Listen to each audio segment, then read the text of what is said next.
Okay, so first, I'm going to go over the basics of how to efficiently rocket boost depending on your situation. Then afterwards, I will explain how to approach each round in terms of strategy. Okay, so for rocket boosting, note that the practice server is now hosted from Amsterdam, so the rocket spleef training section here is perfect for getting a feel of how the movement feels, since this is how it will feel in the event. For normal rocket boosting, you want to jump and shoot a rocket at the exact same time. Common misconception is that you should jump then shoot your rocket, but all this does is just give you less height. Once you jump and shoot, you want to immediately activate your elytra. You can do this by hitting your spacebar a few times. This will cause you to stall for a little mid-air, and you can get more height and fly for longer, since it will take longer for you to reach max height before you begin descending. If, however, you need to fill up your elytra durability more, instead of waiting on the ground for longer, rocket jump instead. However, wait a brief moment before activating your elytra.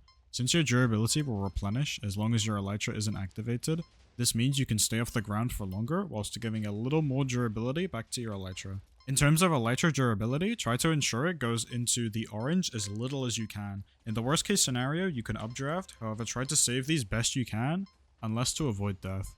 Okay, so in terms of playstyle, it's best to stay nearer towards the back. While there may be less blocks for you to land on, there will be far less people shooting the ground.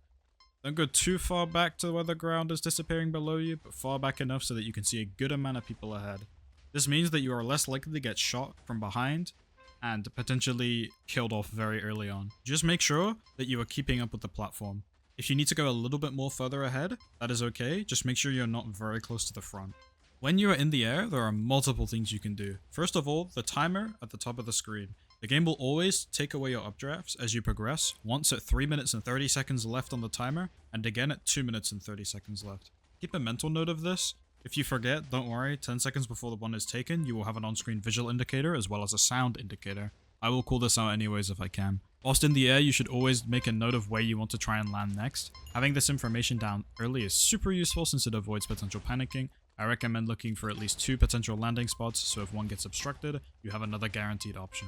In terms of landing, try to never land at the complete center of a platform. Look for areas on the sides or higher up locations to land, since these are naturally safer and people tend to not subconsciously throw their rockets here. Some final things to keep a mental note of.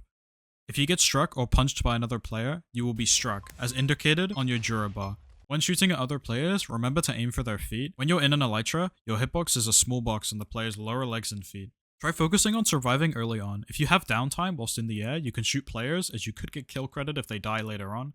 Just make sure you have at least one rocket charged up for when you land again. Every single time you go to land, make sure you are crouching. By crouching, you will automatically never slide off the block that you land on. This means you can land on one block platforms a lot easier than you think.